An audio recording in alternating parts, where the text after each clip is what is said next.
Diego Gomez, your guide through the noise. Let's dive in and make some The Making Noise Show comes to radio on WHAT 1340 AM and 99.9 FM every Sunday at 6:30 AM. Real talk, real truth, faith with fire, and just the right touch of boldness. It's not your average Sunday sermon. It's scripture, satire, and soul, brought to you by Three Dimension Media, where gospel, politics, and science collide. In the car, at home, or on your phone, you can listen everywhere. You don't want to miss this week's message? Tell a friend, bring a neighbor. The revolution is spiritual, and it starts now. The Making Noise Show, this Sunday, 6:30 a.m., only on WHAT 1340 AM and 99.9 FM. What if the hardest thing you'll ever do isn't climbing a mountain or running a marathon, but simply letting go of something you desperately want to keep? Today we're exploring two ancient stories that reveal surprising truths about sacrifice and transformation. Those stories really challenge our modern ideas about success and happiness, don't they? Especially the rich young man who seemed to have everything figured out. You know what's fascinating about that story? Here's this guy who, by all modern standards, would be considered a massive success. Wealthy, morally upright, following all the rules. He's basically the ancient equivalent of a Fortune 500 CEO who also volunteers at the soup kitchen. And yet when Jesus challenges him to give it all up, he just can't do it. It really makes you think about what we're truly willing to sacrifice for our beliefs. Well, here's what's really interesting.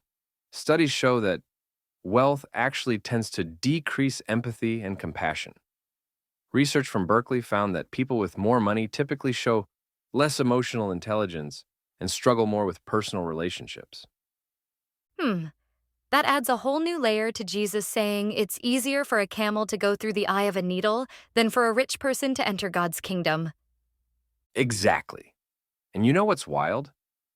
This story parallels modern psychological research about how material attachment affects our ability to form meaningful connections and experience personal growth. Speaking of challenging attachments, can we talk about the Hosea story? Because that takes sacrifice to a whole different level. Oh man, that story is intense. Imagine being asked to not only marry someone you know will be unfaithful, but to take them back after they've betrayed you. It's like the ultimate test of unconditional love.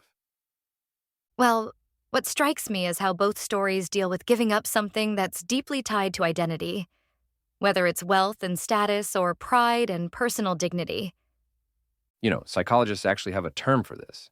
They call it identity fusion, where our possessions or relationships become so intertwined with our sense of self that letting go feels like losing a part of ourselves.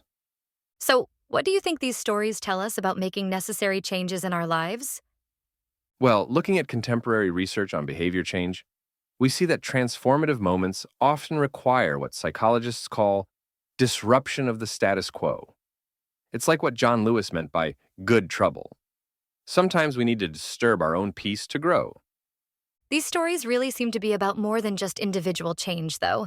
They're about challenging entire systems of thought and behavior. That's right, and here's something fascinating. Sociologists have found that major social movements often start with individual acts of sacrifice that inspire others. It's like dropping a pebble in a pond. The ripples keep spreading outward. The way these stories have endured for thousands of years really speaks to their universal truth about human nature. And what's particularly relevant for today is how they address our relationship with possessions and pride. In an era where the wealth gap is wider than ever, the top 1% now owns more than the bottom 90% combined. These ancient warnings about the spiritual dangers of wealth hit differently. You know, that reminds me of modern studies on happiness that show once basic needs are met, more money doesn't significantly increase life satisfaction. Exactly. And when we look at the Hosea story through a modern lens, it speaks to something profound about forgiveness and reconciliation. Research shows that holding on to resentment actually affects our physical health. Increased stress hormones, higher blood pressure, weakened immune system. So these aren't just spiritual teachings, they're practically prescriptive for mental and physical well-being. And here's what ties it all together. Whether we're talking about the rich young man's attachment to wealth or Hosea's journey of radical forgiveness, these stories are ultimately about freedom. Freedom from the things that hold us back, whether they're material or emotional.